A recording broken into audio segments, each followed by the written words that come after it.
Today is March 1st, 2022. Welcome to Native Calgarian. Oki, Nagana Go, Mekoche, Stokom Aki. My name is Red Thunder Woman. My married English name is Michelle Robinson, and I use she and her pronouns. Native Calgarian is being recorded on the lands of the Niitsitapi, which is the Blackfoot Confederacy. The Blackfoot south of the opposed US-Canadian border are the Blackfeet, and north of the border are the Siksika, Gunai, and Bagani of the Confederacy. These lands are Treaty 7, signed September 22nd, 1877, with signatures that include the Blackfoot Confederacy, the Wesley, Chiniki, and Bearspaw Nations of the Stoney Nations, and the Dene from Tsuut'ina. I acknowledge all First Nation, Métis, Inuit, status, and non-status across Turtle Island as the keepers of these lands.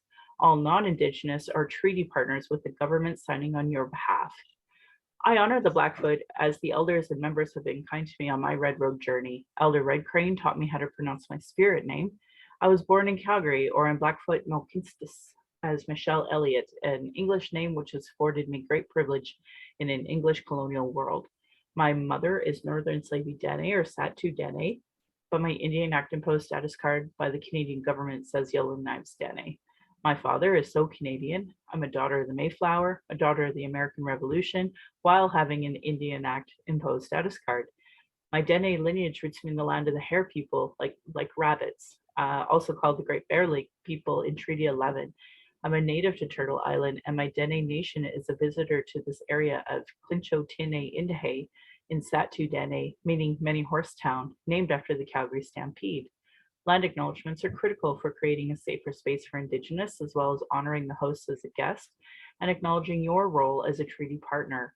My humblest apologies to the Blackfoot elders and language keepers as I try to learn proper pronunciation. Any mistakes or misinterpretations will be on me. I encourage questions so that misunderstandings can be cleared up as soon as possible. I do not speak on behalf of all Indigenous. I just share what I know as I walk down the Red Road. My Patreon account is Native Calgarian, where you can pledge and support. Thank you to my previous donors for already showing your support. If you value listening or watching and can afford to give, thank you. For those who cannot afford to give, I'd love to hear from you at nativeyyc@gmail.com, where you can send in your comments or your questions. Also, giving a review helps in whatever medium you're listening from. If you have questions, you can see the section about where you can pick my brain. I have a YouTube channel that you can go and subscribe. Go to nativecalgarian.com for all of the information that I've been telling you. So today I'd like to welcome my guest, Steve. Steve, would you like to introduce yourself? Sure, thank you very much. Thanks for having me on the show. I'm pleased to be here. My name is Steve September. I was born in Cape Town, South Africa. I was born into apartheid. My folks had to leave, had to flee South Africa because of the 1961 Sharpeville massacre, and they were rounding up people who were organizers and agitators, et cetera, So my father especially had to leave. He came in 1960, literally right after. He came in May 1960. Sharpeville was March 21st, 1960. So he left in May, and we followed him the next year in May. The family, my mom, my brother, my sister, myself. So anti-racism work has been in our family. I was born into it, basically. If you're born in South Africa, you're dealing with racism, even today, and we'll talk about some of that a little later. Yeah. I belong to the Anti-Racism Coalition in Vancouver. If people want to take a quick look, antiracismcoalition.org. You will find lots of information about us and what we are doing and how we are growing. If anybody in your audience has heard of a Black Shirt Day, we are the ones that instituted Black Shirt Day. And in the line of Orange Shirt Day and Pink Shirt Day, we figured that it is a very, very, very powerful tool to use to basically expose racism all around. We do not want to supplant any of the other shirts at any ways possible, but we celebrate all of them. And we have been known to celebrate all of them. Racism is an ongoing thing. However, in order to really understand what racism is, I developed basically a 4-part mini series, and it's called Legacies of Apartheid. And the reason why I figured we have to do a 4-part series because you really cannot understand what racism is without a historical perspective. So in part 1 is going to be British colonialism, which we'll deal with today. We only have an hour. These are longer ones. The next one is British imperialism. And when it and dates are applied to these as well. The third one is apartheid South Africa. I know extensively about that topic, having been bored into it, and also having being part of the anti-apartheid movement, especially in Manitoba, where I, as a child, grew into the movement and eventually led the movement as a chairperson of the movement. So working with quite a few different people. So that is apartheid South Africa. Our fourth segment is Apartheid Israel. Very timely right now because the Amnesty International has actually not even discovered, has actually mentioned unequivocally that this is apartheid. If you really take a look at Britain's role and the United States' role in establishing legalized racism, you will see that Israel and apartheid South Africa started in 1948, 1947, 1948, at the same time. There's a reason for that. There's a reason that's, again, divide and rule. So let's continue with British colonialism. This week I call phase 1. And British colonialism is steeped in the feudal traditions, the stratification, the hierarchy of the European experience. And I can say that we'll talk about the 4 M's. I uncovered this many years ago on how the basic segmenting of society was starting with the 4 M's. I call 4 M's because we start with the first one, which is missionaries. By the grace of God, man was made in the image of God, the divine right of kings. Therefore, the corruption of any other beliefs and practices is imperative to maintaining psychological control through religion. Not just any religion, European archetypes religion. This is the writing, the rewriting, the interpretation, the misinterpretation, the forgery, and the control of the narrative, which is paramount and as seen as the word of God. So what happens when the missionaries come? They don't come to learn anything else about Indigenous people because they deem themselves as superior. Their God has made them the superior. You can see it in many of these colonial empires. We saw it in South Africa with the Calvinists movement. The Calvinist movement were from the Netherlands, not even that time, but Holland area, the Netherlands area. These were Dutch people who believed that they had the divine right to go anywhere in the world and conquer and take lands. And in order to do that, they'd have to prove that nobody lived there. It's kind of easy to say nobody lived there if your racist attitude is such that you do not feel that other people are people. If you say that these are less than human so that you can say, okay, there wasn't any people there. Okay, if there wasn't any people there, well, where was Africa? What? So it's the rewriting, and the same thing happens that came over. I mean, the Spanish conquistadors, where how did they deny the history? They burnt Mayan texts. They did not know what they were burning. All they knew, it wasn't their religion. They did not know that these were scientific documents. These were medical documents. These were astrological documents. Because they couldn't read it, they thought it was evil, was devil's worship. They did not care for it.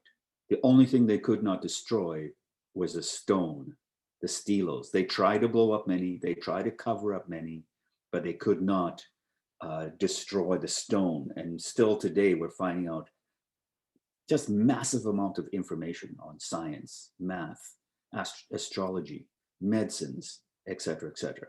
Can you imagine how more far ahead the Earth would be if everybody opened up to understanding other people's lives, right? I just had an argument with somebody on Twitter, and he was still convinced that we would somehow, that we weren't modern people and such. And, it is back to that ignorance that he was raised with. And frankly, most Canadians are, given curriculum that doesn't give them this information about previous Indigenous knowledge. Yes, in fact, it's ignored. It's not part of a curriculum, Yeah. because they still feel that they are superior. They still do, even to this day. They feel that nobody else would be in the position that they would be in if they hadn't had Europeans coming over here, et cetera, et cetera, et cetera. Okay, so we can deal with some of those, but specifically to I'll give you a little example, right? How arrogant. So we have people that came over from Europe and they're settling in Africa, and they're laughing at the people of Africa. Hey, this is not how we do it. We live right by the river. The river is our water source. You guys live 6 miles away from the river, and you come to the river, collect water, and you go back. Or you have collections at your site, but you don't live by the river. So the Africans said nothing. The Europeans settled right by the river. And a year later, if they weren't eaten by hippos, crocodiles, and died from malaria, they were decimated, entire populations. They refused to believe that anybody has better information than they do, that they do things differently for reasons, and that they have a vast amount of experience, knowledge, et cetera, et cetera. And that is also why a lot of, we don't understand a lot about African history specifically, never mind anything else, but African history specifically, because University of Timbuktu burnt, massive empires burnt to the ground, denial of everything. You have to call Africa the dark continent, not only because of the people, because there's nothing there. You don't want to go there. It's too dangerous. We're going to go and tame it. Meanwhile, there were vast empires that existed, and you cannot hide it because most of them were in stone. So, you think Egypt was the only one. Now they're discovering that Zimbabwe ruins, Mwene Tapo's kingdom, was dealing with gold before Europe was even out of the Bronze Age. Mm-hmm. So that is the denial of the kind of history, and that's what we have to do. And that's one of the reasons why ARC, Anti-Racism Coalition in Vancouver, has stated in our mission statement to educate, legislate, and social events. And the most important thing is to educate, to find out what is reality and what is not. Yep. To know that there's people with a vast amount of knowledge that are not white, and that these people have to be respected in what they know. So in order to control people, you have to bring in a religion. And these religions are always going to be a them and a us.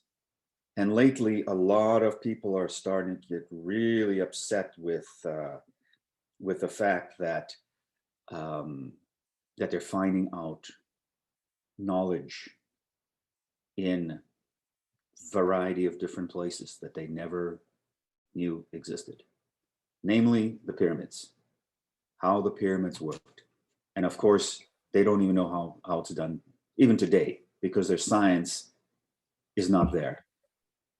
They could be, the pyramids could have been built not by slave labor, but by people who actually wanted to build the pyramids because it was a collective society at that point in time. Now they're saying, religion also says, and I have to challenge some of the people that are really, really religious, that Earth started 6,000 years ago. And so they're trying to rewrite, well, no, if that's the case, well, no, dinosaurs also existed 6,000 years ago. And paleontology is absolutely incorrect. They get it wrong. So you continue to rewrite, distort history to fit a narrative that in itself is distorted, that in itself is incorrect. Yeah. So a book I would really highly recommend to folks is The Importance of Monogamy. And it's about nation building in Western Canada. And the concept was, geomatics, they did the full surveys, and then they would only give the land to married white people men specifically, who, and nobody could vote except them. Correct. So, it's a really great example of how they, did the original apartheid of Western Canada when it came to reservations and forcing Indigenous into these small plots of land.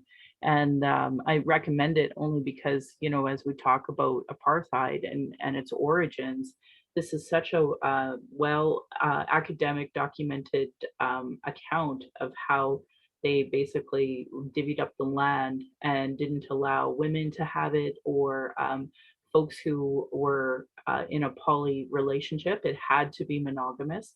And that's why it's called, of course, the importance of monogamy, to basically show this Christian belief system that they imposed here. They imposed the straight agenda. They imposed all of these ideas, Western concepts, European concepts onto us.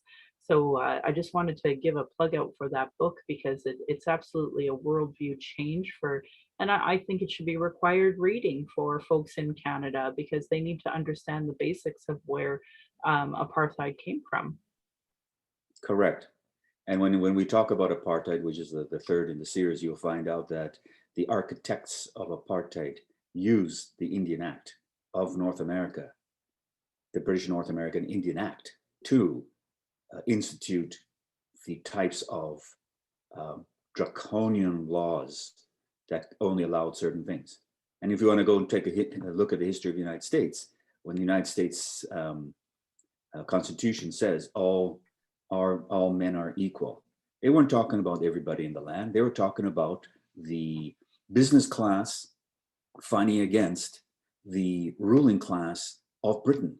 They were talking about against the kings. That they want these guys, they want to be, of the United States, wanted to be equal as the lords and the kings of England. They weren't talking about the rights of Indigenous or African people that were brought over. So that in itself is very telling. But anyway, go back to the missionaries. Let me go back to the missionaries, because it's important to note, and we only have a couple more minutes, half an hour more. Okay, so the thing is with the missionaries is that once people are subjected to this hierarchical structure, everybody has to find their place. And to be saved, you have to come to a central place, which is the church, to be healed. And I like to say healed in two ways: H-E-A-L-D, which is healed as in the spirit, because obviously other people's beliefs are not valid. And also to be healed, H-E-E-L-E-D, which is you will conform. You will conform to us. You will make sure that this is what you are doing. All right. And you can't imagine, if you look at indigenous laws right throughout the world, and including in sometimes, especially in North America, there was no ownership of land. Nobody owned the land. And you talk about spirituality. Nobody said that we pray to a God, but we see God or spirits in everything that exists, because we're one with the planet, one with Earth. And even saying ownership of land in North America, you don't really own the land. You own the surface rights to the land. You don't own anything below that. So the government can say that they own all the land. So does that mean that the government is socialist or communist, that they own all the land? But as soon as you struck gold or diamonds or any other minerals and oil, all of a sudden the land belongs to the government again. And the government will then sell the land, but not really sell the land. They will give concessions to huge corporations that'll come in and destroy the land. And there's no recourse whatsoever. They don't put the land back to where it was. They destroy it, plain and simple. Sometimes I used to talk to people in Alberta a lot, right? That they said, you guys are, you want the killer whales to be swimming around, but you don't want oil, et cetera, et cetera, et cetera. So I said, you live in Alberta. Have you ever flown over the oil sands? Have you ever seen what it really looks like? You go fly over the oil sands, and then you come to BC and fly over some of the forests and tell me what you would prefer. Where would you prefer to live? And is it worth destroying Mother Nature in order to have what? You don't even, there's no benefit. There's no benefit, net benefit of people, even Alberta, of oil. Yeah, cheap taxes, less expensive groceries, maybe less expensive oil, energy for oil. Nothing else. No, we don't even get that though. That's the ironic part. Like so the budget just came out here in Alberta, and everything's going up. Like we have service fees for everything. We don't have free services. Everything has a cost, and that's why you see such a huge number of Indigenous people and marginalized folks die, because we can't afford all these costs that constantly come out here.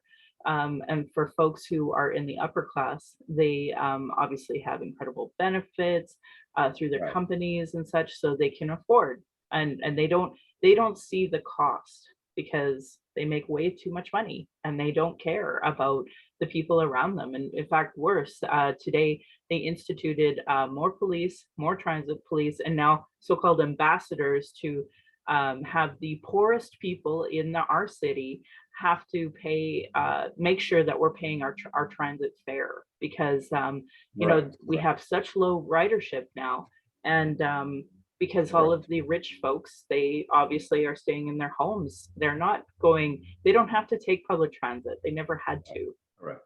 Yeah, exactly. So again, where does that stratification come in? Where's the idea of stratification comes in? You can go right back to religion again, where you have God and the Pope underneath, or whatever other denominations you have this leadership, and it's always going to be patriarchal. There's always going to be the white man on the top, and everything else filters through, right? And you'll have to find your place in that. You have to be healed, HEELD. Okay. Recently, we had a great man pass away. His name is Archbishop Desmond Tutu, and he summed it up great about South Africa. He said, when they came, they had the Bible. We had the land. They said, let us pray. When we opened up our eyes, we had the Bible and they had the land. I think that's actually incredible, that of course that he can relay that message so eloquently, even he's the man of the cloth. Yeah. Because I know he used his position with that to try and influence what is happening. He was a liberation theologist for sure. Okay. So there's tons of more examples I can use on the missionaries, but I want to go to the second M, which are the merchants. Because political economy is a redefined weapon of control, as well as a means of one-sided accumulation of wealth. When I used to live in Zambia many years ago, Zambia was a Commonwealth country. And we used to say, Commonwealth, yes, the Commonwealth for and of Britain. Nothing else. We never had anything that came with back. We had, yeah, you take a look at the stratification.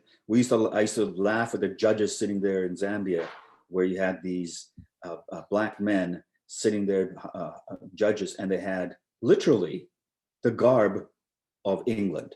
They had these cotton wigs on. They had this kind of, and they had to dress in this absurd costumes, because that was the law that came down from colonialism. And can you imagine wearing those costumes in the heat of Zambia? Can you imagine? Zambia, the coldest ever that I ever know Zambia to get was 10 degrees. So, the hottest was about 40, 45, right? In some areas, it'd be 50 or something like that. But it just doesn't make sense that they would subject themselves because of colonial past. And this is the next thing we're going to be talking about. But let me just keep on talking about the merchants. Okay, so even after learning from the Indigenous people how to live off the land, there was a transplanting and implanting of the European way of life. I gave you an example of the rivers in Africa.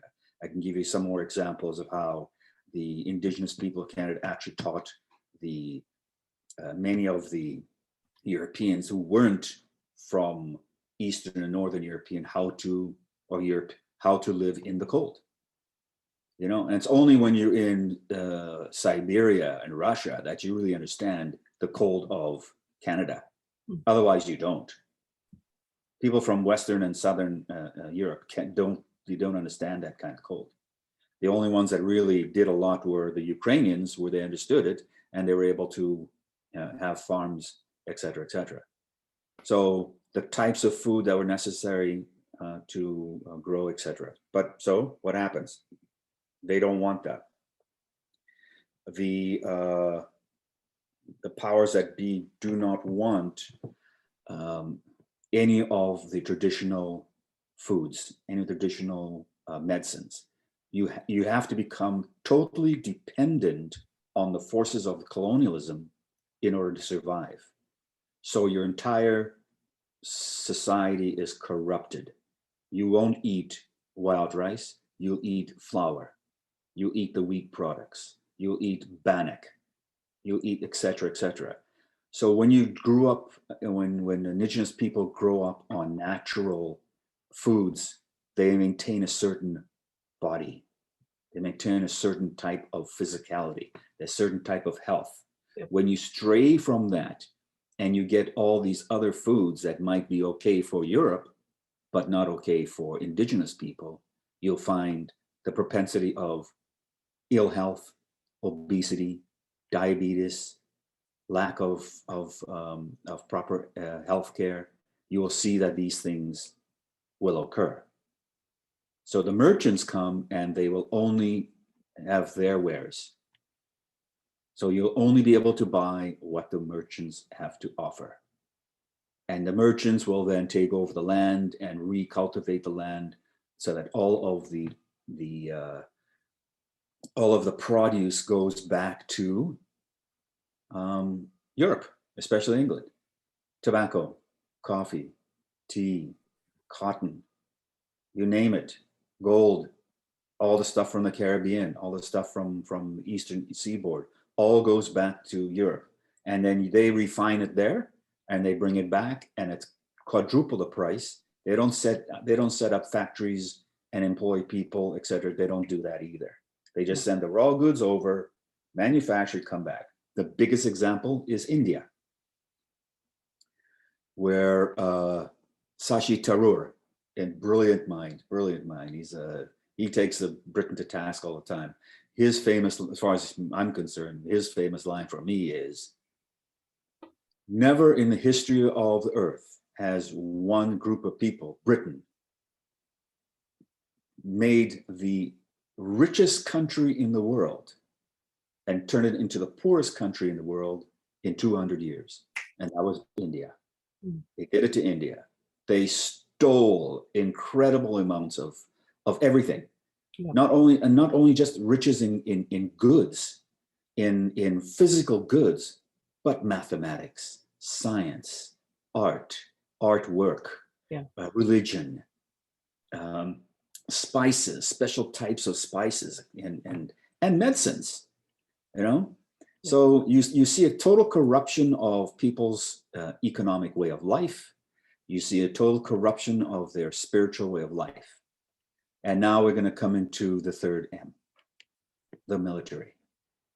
They come in with the military, with their superpower, a super organization, because they have one thing in mind. They have one thing in mind is total control. That's all they want. They don't want anybody to argue, because if you haven't been healed by the missionaries, yeah. and you haven't been corrupted by the new economic system through the merchants, then there must be something wrong with you, because this is the correct way of life. Europeans, Britain is the correct way of life.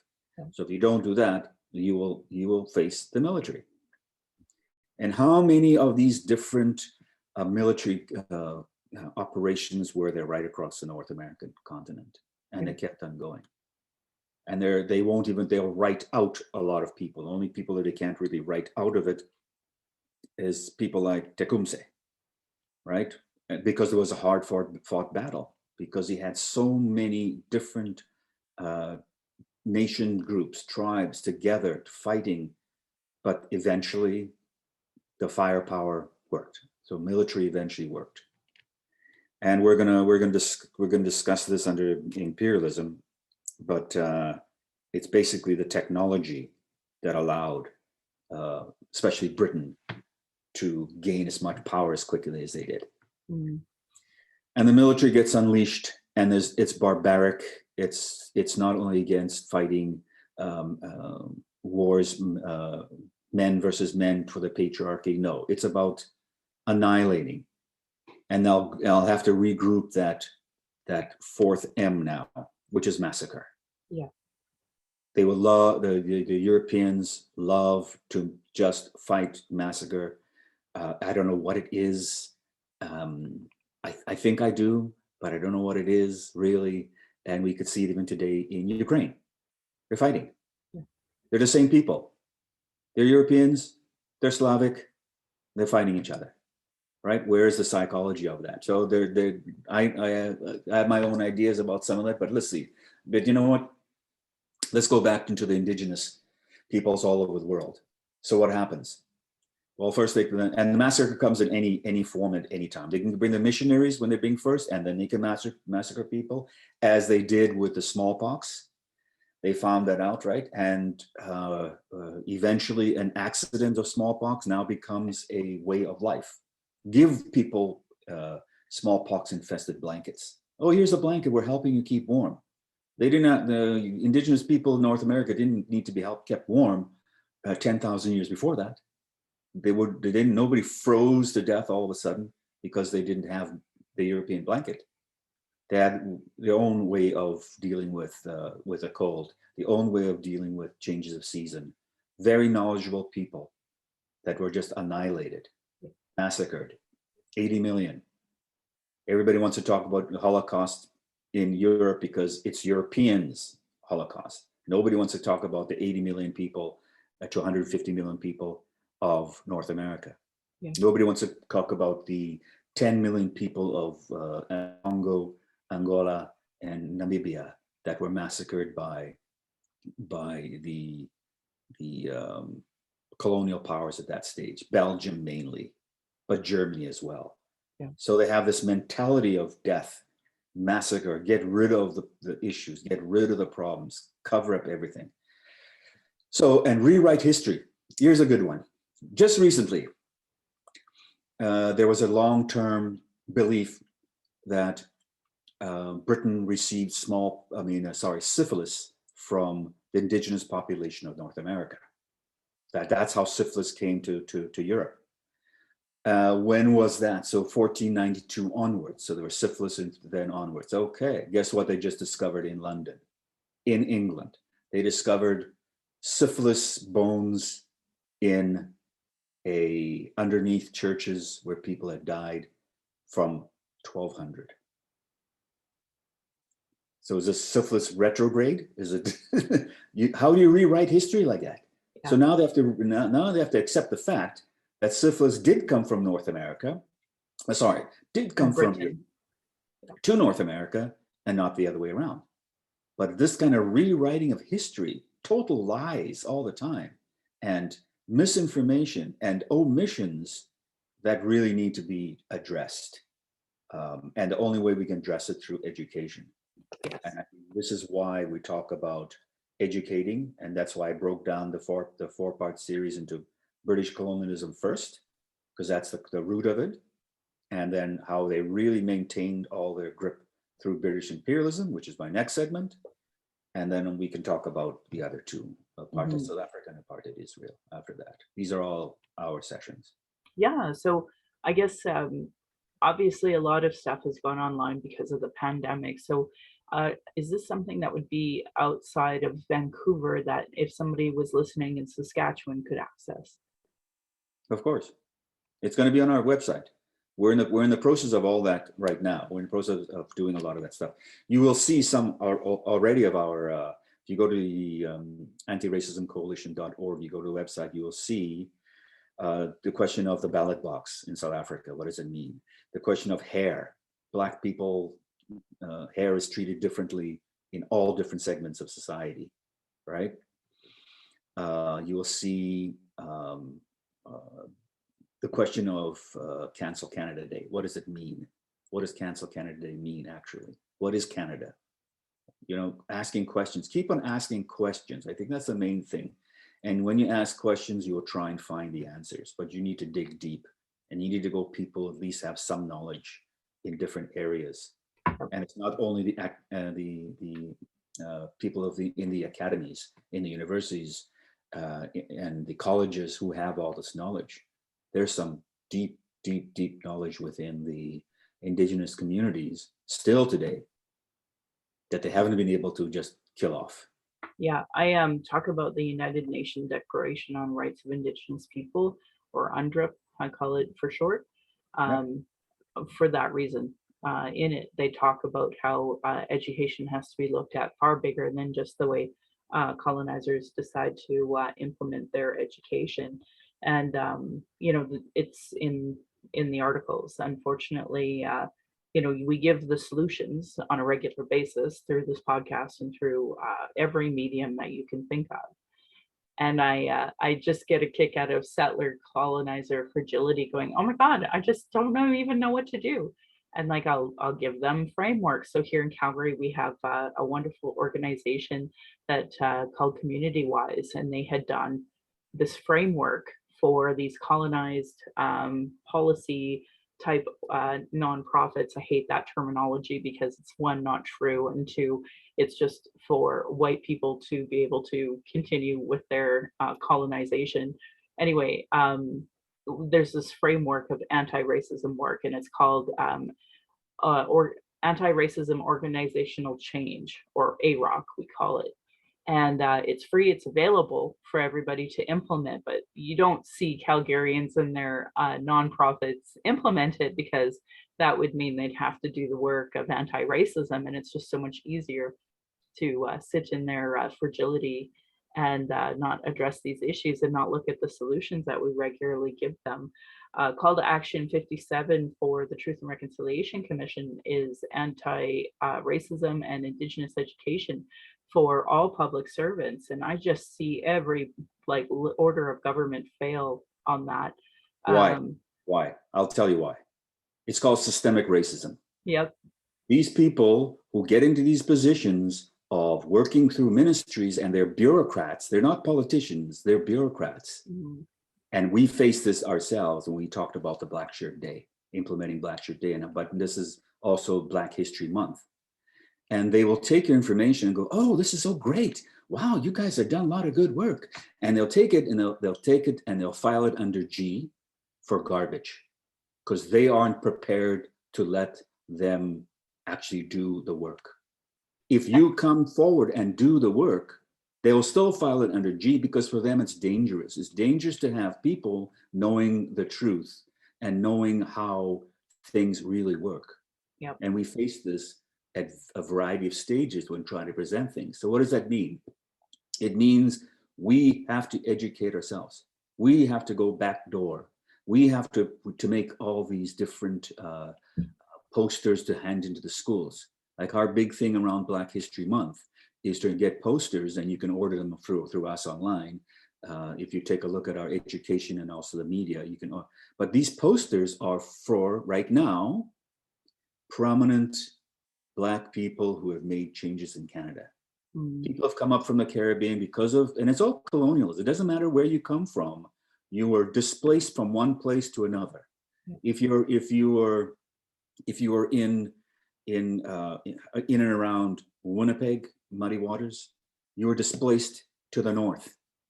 So now you're called the Plains Cree, and then you're isolated in some place called Cross Lake, where there's no facilities, and you're isolated. You're sitting there doing what? Learning nothing about anything, because your curriculum stifles you. So we have to educate ourselves. Yeah. If we still think that the government body, say Ministry of Education, is going to bring things forward, we're just fooling ourselves. Yeah, obviously in Alberta, they're making national news about their anti-Indigenous curriculum. But at the end of the day, I don't think folks understand that it's so much bigger. And I had confided in you yesterday that, when you grow up in white supremacy, you have to constantly work at unlearning. And even for myself, despite growing up with Rodney King, and despite growing up with the NWA and calling out police brutality for decades, nothing has changed. And I really had to still unpack a lot of anti-Black bias that has been taught to me through the society that we are raising our children in and living within. So, and I always challenge non-Indigenous people to do the same with their anti-Indigenous bias. But it's bigger than that. Oppression dynamics means gendered violence as well, and trying to challenge Canadians on their thinking. They just don't want to go there. So, back to educating yourself. I mean, that's what I have to do. So unlearning constantly, relearning old ways or traditional ways of Indigenous ways, and then trying to teach my daughter to figure out how to navigate both worlds as well. And I mean, I struggle with it at times, trying to survive this, because you are expected to white code. You are expected to conform. Indoctrination is it's another way. When I talked about the missionaries and the merchants and the military and what being well heeled, indoctrination is massive, right? Yeah. So this brings up, when we first got here, it was the lazy Indian, the dirty Indian, the drunken Indian, the no good Indian. My parents, who were both teachers, looked at each other and says, they treat these Indigenous people, these Indians, exactly like they treat us in South Africa. Mm. Complete racism.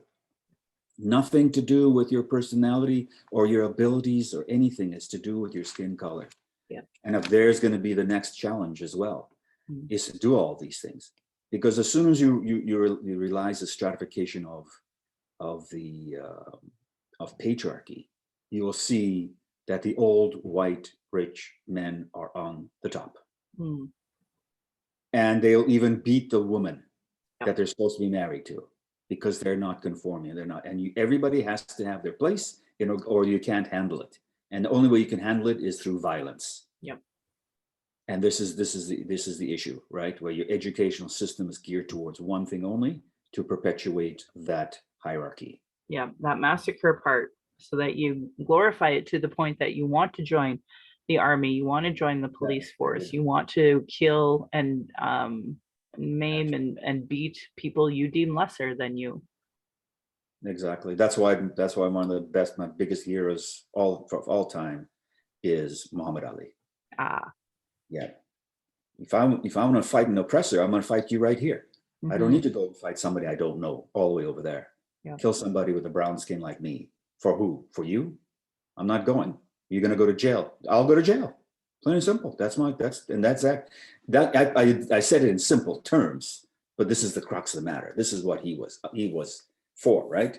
Yep. And of course, then they had to deem him, oh, he's a Muslim and he is this and he is that and he's scared and he's not a man. Here's the bravest of the brave.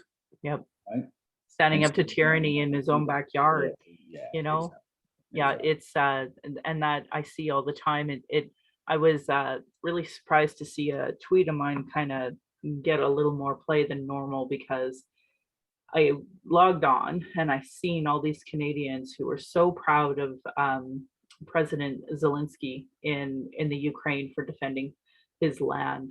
And I laughed at them and I said, well, how on earth can you say that you respect him while you demonize Canagis Manuel or the Ganawage for the golf course incident that white people call the Ochre Crisis, but the folks there call the invasion of Ganawage.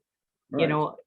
That's the irony, is that they'll cheer for a foreign white person defending their land. Correct. But here, immediately when Colton Boushie was killed, somehow the farmer that did it was totally in the right and defending his land, so it was okay, despite the fact Broken Treaty is where his land is. It's so hypocritical to see Canadians talk and cheer some foreigner when honestly they're the oppressor here and they don't even want to really challenge that thought. Yeah. So I know And what you mean. And this is how we continue to educate ourselves, right? yeah, With that sort of information, with that sort of uh, duopoly, yeah. the duplicitous nature of just saying that it's okay for this person over here to do it, it's okay, but you can't do it here. Oh, I lost lots of followers, both on all my social medias, actually, for that matter, because there were a lot of that made a lot of folks uncomfortable. You know, as you know, we've had 3 waves of Ukrainian settlement here in Western Canada. So of course, all the conservative MPs are behind helping, you know, this narrative as well, because this is their voting base of folks that they're going to continue to pander to, and rightfully so. I mean, I do not agree in any capacity of what is happening with Russia, but you know, I also don't absolve um, Ukraine of their racism. I don't also I don't think war is the answer, but this is obviously it's way beyond. You know, when we're already talking war. We're already seeing war. We're already seeing casualties from war. But I also think that, you know, at the end of the day, who does war benefit? It benefits the oligarchy, the rich folks, not the working class, not the people in poverty. And they're already rationing bread in the Ukraine as of today. And, you know, it's only going to get worse, and it's going to get worse globally as a result of their decisions and the economic sanctions that are going to be imposed. And, you know, But notice how easy it is just to have a crisis somewhere way out and it hasn't affected anybody yet. How easy it is to have your gas price go up. Like we're the highest right now. We're at 181 right now in gas, you know, and to have that go up that quick. But you know, when there's peaceful times, that price doesn't go down. no, All about no. money. It's My all about. daughter asked me the question, Mom, when you were when I was 18, I was pumping gas and it was 43 cents.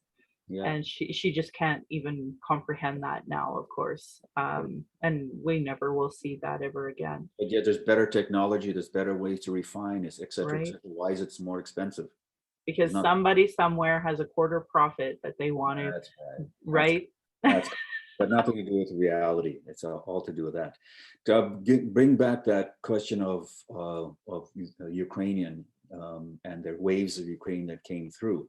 I noticed in the 80s that if you go and take a look at a lot of municipalities, you take a look at a lot of cities, you will see 2 colors that they have adopted: the Ukrainian blue and yellow.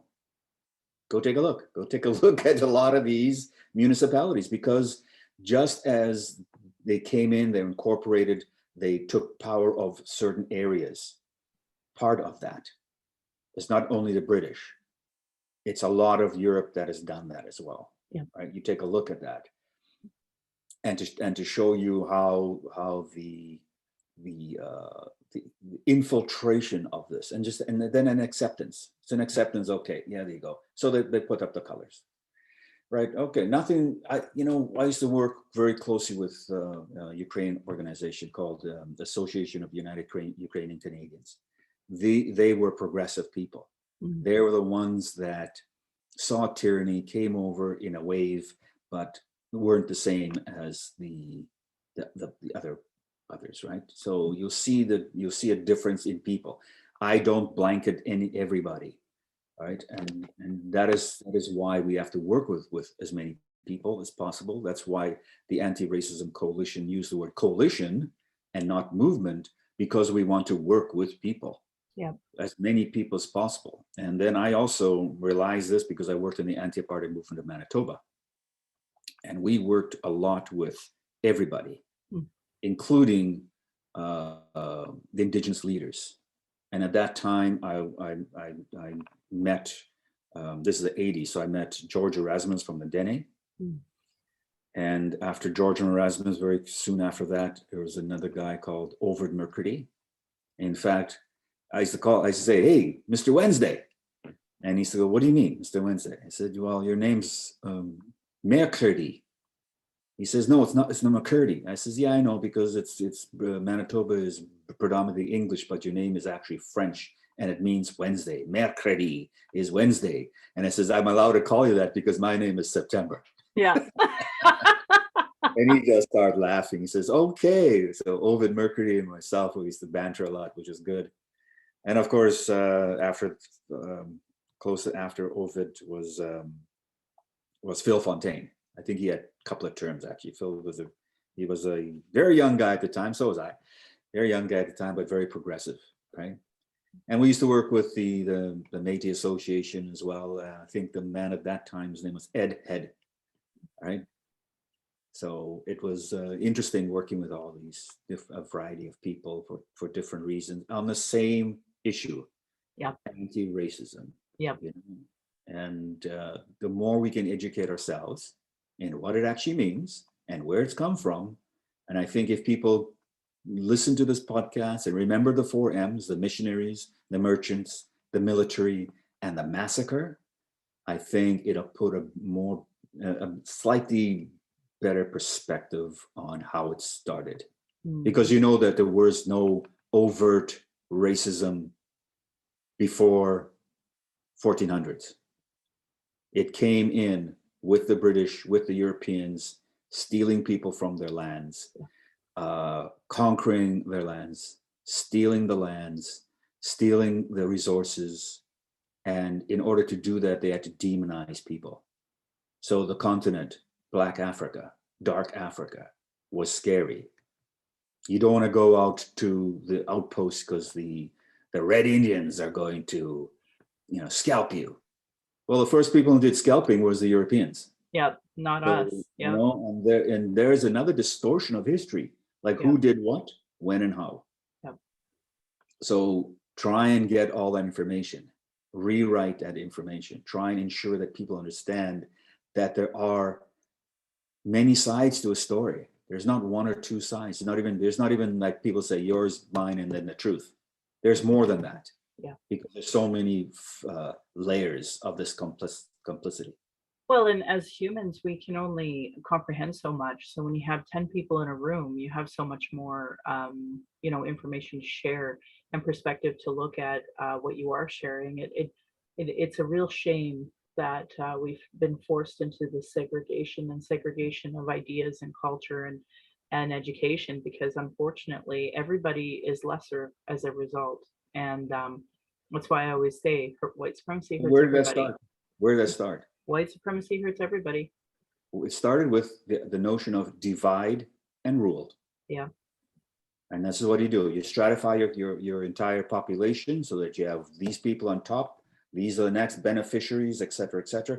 It really points to what happened in South Africa, where you have a melting pot of people. But you definitely have the white, and even the white is stratified between the Boers and the English. Yeah. Right? But they will use each other when they need to use each other. Mm-hmm. Then you have the variety of different colors, which are the Indian population originally, which are called the Malays. And then you'll have the colored population, a varied group of population as well, who think themselves better than the blacks because they are closer to white. Then you'll have the black population, and sometimes they're stratified because they want to be controlled by tribe. And it's always going to be a divide and rule. You get one tribe against another, the British come in, control both sides, give guns to both sides, they'll massacre each other, and the British will come and just take over the lands. Yeah. To prove to you that racism is an economic tool, in South Africa, in the 60s, because of their economic power, Japanese were considered honorary whites. Go figure. Honorary whites. That proves to you that racism is an economic tool. Yeah. No, it's always been that way. I mean, ultimately, because we were talking about the amount of money that these folks are making, they are not sharing it. They're literally foreign entities coming to our lands, exploiting the land, taking, profiting, and leaving without any type of revenue share. Like that's never been, that is treaty, but that's never been their intention with what they do. Sharing has never been their intention. And even the idea of like a more progressive democracy and more socialist policies, they will invest money to fight. So you're 100% right that racism and oppression is a part of economic profit. 100%. It's designed that way. Yep.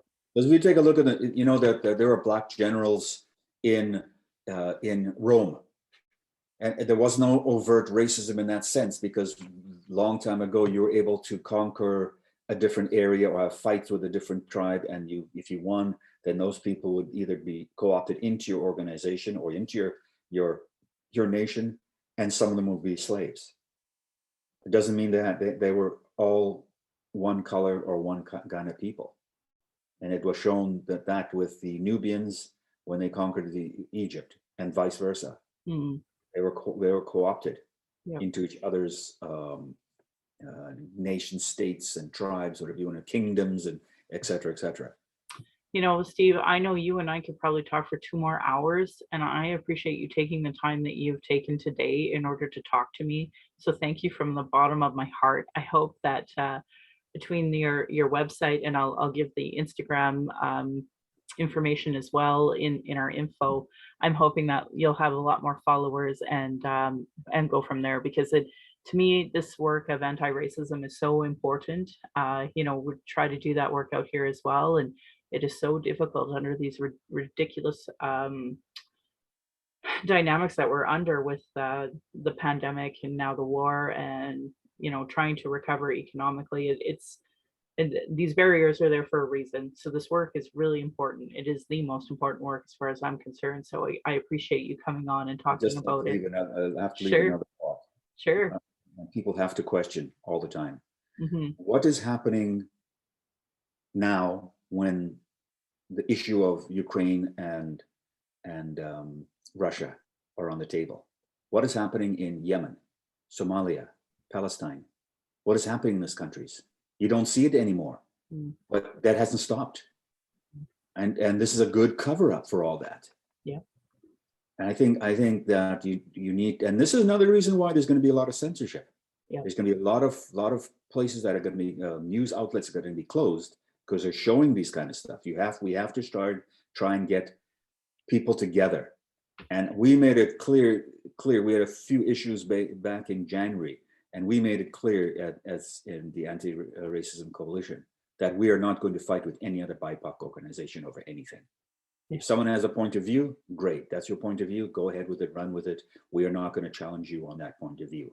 Yeah. What we are going to do is continue to make a coalition of people. We have to come together. We have to learn from each other.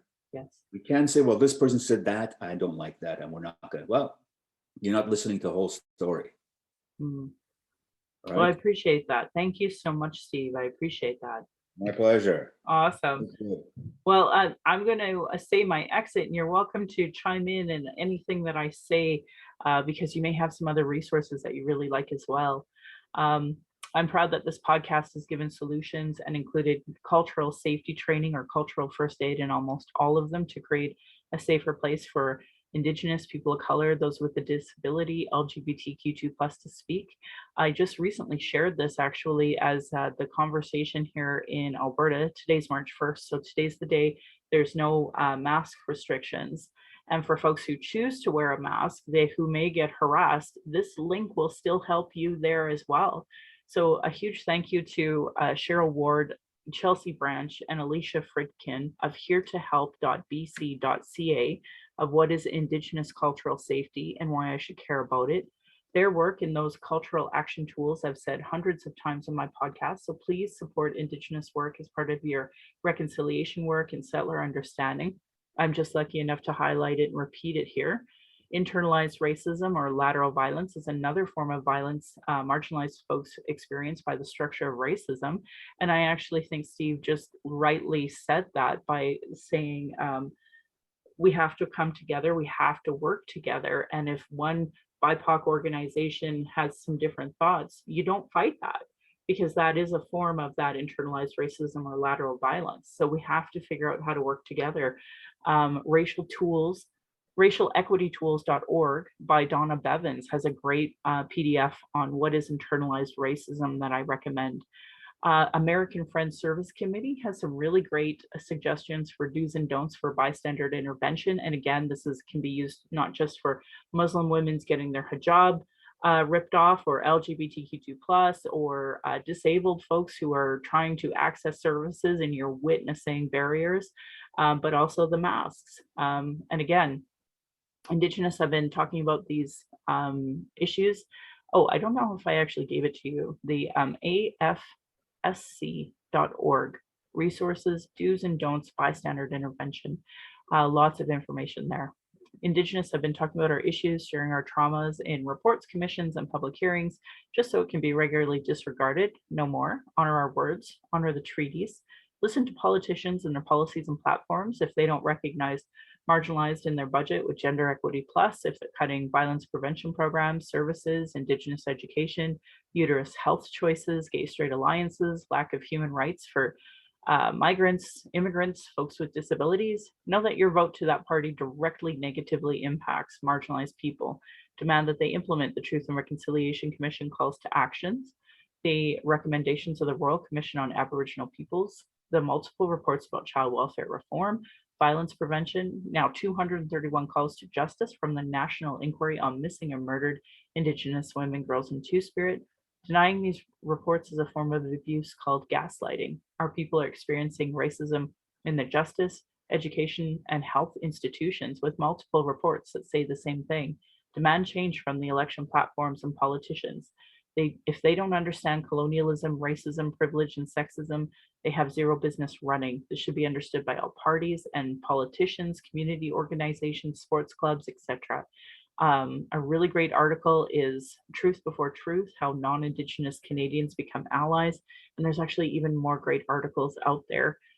If you're experiencing emotional distress after anything we talked about today, you can call the First Nation and Inuit Hope for Wellness helpline at 1-855-242-3310. It's toll-free, open 24 hours a day, 7 days a week.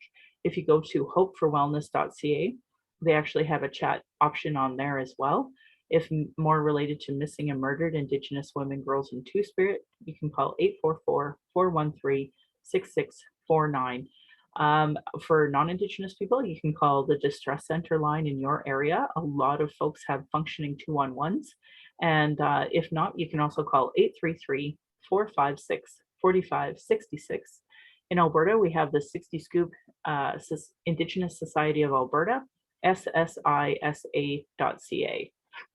If you're seeing or experiencing racism, report it to ACT to End Racism or text at 587-507-3838. Right away, their website comes on when you do that text. I also want to give a huge shout out to the Trevor Project for giving so many resources for LGBTQ2 plus and youth and peer support and trans lifeline. You can go to lifevoice.ca for crisis supports and LGBTQ2 plus crisis supports as well. Also, Kids Help Phone, 1-800-668-6868. This, of course, matters because today here in Treaty 8, so I'm in Treaty 7, but in Treaty 8, at one of the residential schools, they're going to be announcing more missing children that they have rediscovered. So please be kind to yourself. Crying is healing. Crying is normal. And it's important to remember we're under the stress of a pandemic, world war with nuclear stress, and you are experiencing a lot of stress at this moment. So be kind to yourself. Violence is my everyday reality. Every Indigenous generation has faced it. That's why I started the podcast, to speak freely without interruption, tone police, leadership shaming, gaslighting questions, as many people don't want to hear Indigenous opinion, but sure want to tell us theirs, even if they know nothing about colonialism, the constant surveillance of Indigenous people, our protests, our vigils, and our rights, microaggressions, people dealing with internalized racism, people who become gatekeepers and survive off of the status quo, and then folks who are still dealing with their trauma and they don't have cultural supports. Internal and external racism is an everyday reality for Indigenous people.